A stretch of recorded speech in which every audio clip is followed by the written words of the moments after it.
আসসালামু আলাইকুম প্রিয় খামারি ভাই ও বন্ধুরা, আপনারা যে যেখান থেকে দেশ কিংবা প্রবাস থেকে কাছে কিংবা দূরে আপনারা যেখান থেকে আমার এই ভিডিওটি দেখতে পারতেছেন, আমি সবাইকে জানাই ঘাস টিভি বাংলা চ্যানেলের পক্ষ থেকে আন্তরিক শুভেচ্ছা এবং অভিনন্দন। এই যে আমার সামনে যেই ঘাসটা দেখতে পারতেছেন, এটা হচ্ছে ইন্দোনেশিয়ার স্মার্ট নেপিয়ার ঘাসের কাটিং। ইন্দোনেশিয়ার স্মার্ট নেপিয়ার ঘাসে কোনো বিচি হয় না, এই ঘাসে কিন্তু আপনার কাটিং হয়ে থাকে। এই হচ্ছে ইন্দোনেশিয়ার স্মার্ট নেপিয়ার ঘাসের পরিপক্ক কাটিং। তো দেখেন, ইন্দোনেশিয়ার স্মার্ট নেপিয়ার ঘাস যদি আপনি জমি চাষ করে একবার রোপণ করেন, একবার রোপণ করলে কমপক্ষে ৫ থেকে ৬ বছর পর্যন্ত আপনি অনায়াসে গরু ছাগলকে এই ঘাসটি খাওয়াতে পারবেন। ইন্দোনেশিয়ার স্মার্ট নেপিয়ার ঘাসে ভিটামিন রয়েছে 30%, প্রোটিন রয়েছে 25%।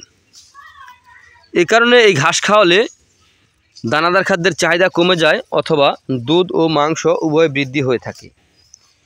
ইন্দোনেশিয়ার স্মার্ট নেপিয়ার ঘাসে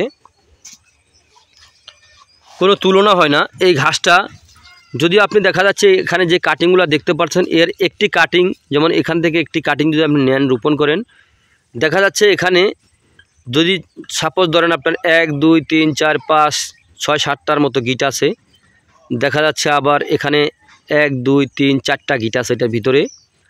তো এই 4টা গিট ধরেন আপনার এই 4টা অথবা 5টা গিটের থেকে কিন্তু আপনার প্রথমে 1টা 2টা 3টা 4টা এরকম বের হতে হতে আপনার প্রায় যেটা সর্বনিম্ন চারা হয়ে থাকে সেটাই আপনার প্রায় 50টার মতো ঘাস প্রথমে হয়ে থাকে।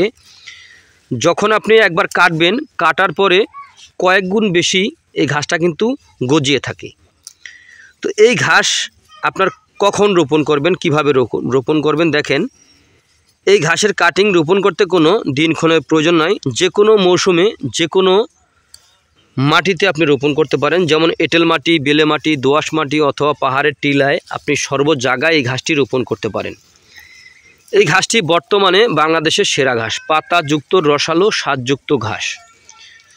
তো আপনারা যদি এই ইন্দোনেশিয়ার স্মার্ট নেপিয়ার ঘাসের যদি পরিপক্ক কাটিং যদি রোপণ করতে চান, তাহলে আমার স্ক্রিনে দেওয়া নাম্বারে যোগাযোগ করবেন। আমরা এই ঘাসের কাটিং সারা বাংলাদেশে সুন্দরবন কুরিয়ার সার্ভিস অথবা স্টেট ফাস্ট কুরিয়ার সার্ভিসের মাধ্যমে সারা বাংলাদেশে ডেলিভারি দিয়ে থাকি। চাইলে আপনিও ঘাসের কাটিং সংগ্রহ করতে পারেন। তো আপনারা যে যেখান থেকে দেশ কিংবা প্রবাস থেকে কাছে কিংবা দূরে আপনারা যেখান থেকে আমার এই ভিডিওটি দেখতে পারতেছেন, যদি আপনাদের কাছে আমার এই ভিডিওটি ভালো লেগে থাকে তাহলে আমার চ্যানেলটিকে সাবস্ক্রাইব করবেন, বেশি বেশি করে শেয়ার করবেন। তো সকলে ভালো থাকবেন, সুস্থ থাকবেন। আল্লাহ হাফেজ।